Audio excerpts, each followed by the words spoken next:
नाम सुनते ही एक विभत्स सा रूप आंखों के सामने नजर आने लगता है।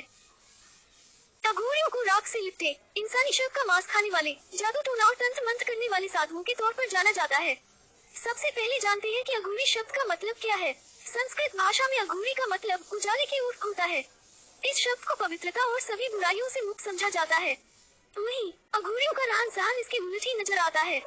आम लोगों के बीच अघोरियों की दुनिया को रहस्यों से भरा हुआ माना जाता है। अघोरियों की अजीब नजर आने वाली रहस्यमयी दुनिया के कुछ पहलुओं के बारे में जानते हैं। अघोरियों के बारे में कहा जाता है कि वे इंसानों के शव का कच्चा मांस खाते हैं। ये बात एकदम सच है। दरअसल बहुत से इंटरव्यू और डॉक्यूमेंट्रीज में यह बात कई अघोरियों ने स्वीकार की है कि वे इंसान का कच्चा मांस खाते हैं। कच्चा मांस खाने वाले अघोरी शमशान घाट में रहते हैं। ये शमशान में अजली लाशों को निकालकर उनका मांस खा लेते हैं। यही नहीं, बिना किसी संकोच के शरीर के द्रव्य का भी इस्तेमाल करते हैं। दरअसल उनका मानना है कि ऐसा करने से उनकी तंत्र शक्ति ज्यादा प्रबल होती है। दूसरे शब्दों में कहें तो जो बातें आम लोगों को विभत्स लगती है, वे अघोरियों के लिए साधना का हिस्सा है। शव से शिव की प्राप्ति में 3 साधनाएं। अघोरी शिव और शव के उपासक होते हैं। अघोरी अपने अस्तित्व को पूरी तरह से शिव में लीन करना चाहते हैं। बता दें कि शिव के 5 स्वरूपों में एक रूप अघोर भी है। शिव की उपासना करने के लिए ये अघोरी शव पर बैठकर साधना करते हैं। शव से शिव की प्राप्ति का ये रास्ता अघोर पंथ का सूचक है। इस तरीके से उपासना करने वाले अघोरी 3 तरह की साधनाएं करते हैं। इनमें पहली शव साधना में शव को मांस और मदिरा का भोग लगाया जाता है। दूसरी शिव साधना में शव पर एक पैर के सहारे खड़े होकर शिव की साधना की जाती है। तीसरी शमशान साधना में हवन किया जाता है। क्यों बनाते हैं शव के साथ शारीरिक संबंध। धारणा है कि अघोरी शवों की साधना के साथ ही उनके साथ शारीरिक संबंध भी बनाते हैं। ये बात खुद अघोरी मानते हैं। वे कहते हैं कि ये शिव शक्ति की उपासना का एक तरीका है। उनका कहना है कि विभत्स में भी ईश्वर के प्रति समर्पण उपासना का सबसे सरल तरीका है। वे मानते हैं कि अगर शव के साथ शारीरिक क्रिया के समय भी मन ईश्वर भक्ति में लगा रहता है तो इससे ऊंचा साधना का स्तर कोई नहीं हो सकता है।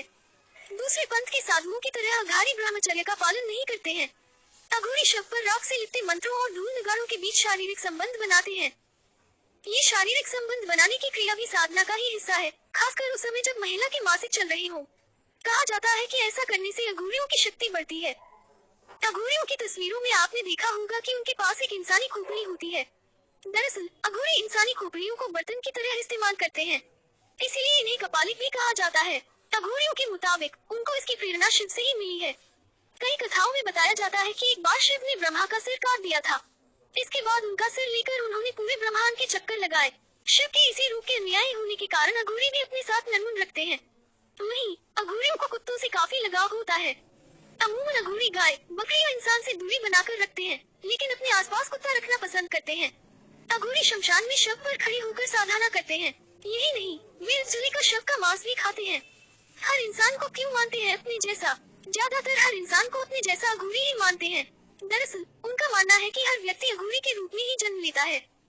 इसके पीछे उनका तर्क है कि अबूझ बच्चे को अपनी गंदगी और भोजन में कोई अंतर समझ नहीं आता है।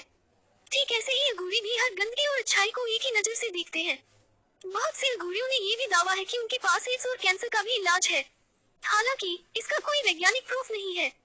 फिर भी अघोरियों का कहना है कि शव के शरीर से तेल निकालकर उन्होंने बड़ी से बड़ी बीमारी का इलाज ढूंढ निकाला है।